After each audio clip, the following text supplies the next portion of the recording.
Daugelio papūgų lyties neįmanoma atskirti pagal jų išvaizdą. Pavyzdžiui, Žako tiek patinėlis, tiek patelė atrodo visiškai vienodai, tad juos atskirti galima tik atlikus DNR tyrimą. O kaip tai padaryti, tuo jums papasakosiu.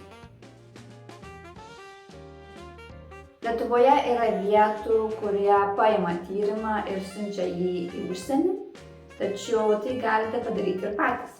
Pirmiausia, internete susiraskite įmonę, kuri atlieka tokius tyrimus, užsiregistruokite ir nusipirkite DNR lyties nustatymo tyrimą.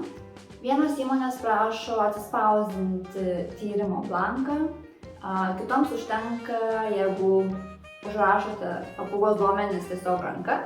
Aš asmeniškai labiausiai rekomenduoju Tauros Diagnostic įmonę Vokietijoje, nes ten tyrimą atlieka greitai ir tiksliai. DNR tyrimas yra atliekamas iš kraujo arba papūgos plunksnų. Man asmeniškai kur kas paprasčiau ir saugiau yra ištraukti kelias plunksnas, nei kirpti papūgai gyvnagį. Koščiu, noriu dėmesio. Mariukai, ko? Labai svarbu, kad plunksna būtų šviežiai ištraukta, o ne iškritusi. Traukti plunksną galite iš papilvės,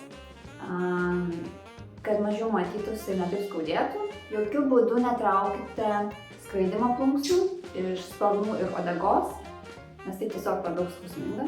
Geriausia plunksnas traukti kelias vienu metu, paimant kuo arčiau odos ir traukti su pirštinėmis tam, kad neužkrėstumėt mėginio savo DNR. Jokių būdų nelieskite plunksnos galiuko, kuris liečiasi prie odos savo rankomis, nes taip tiesiog užkrėsite mėginį.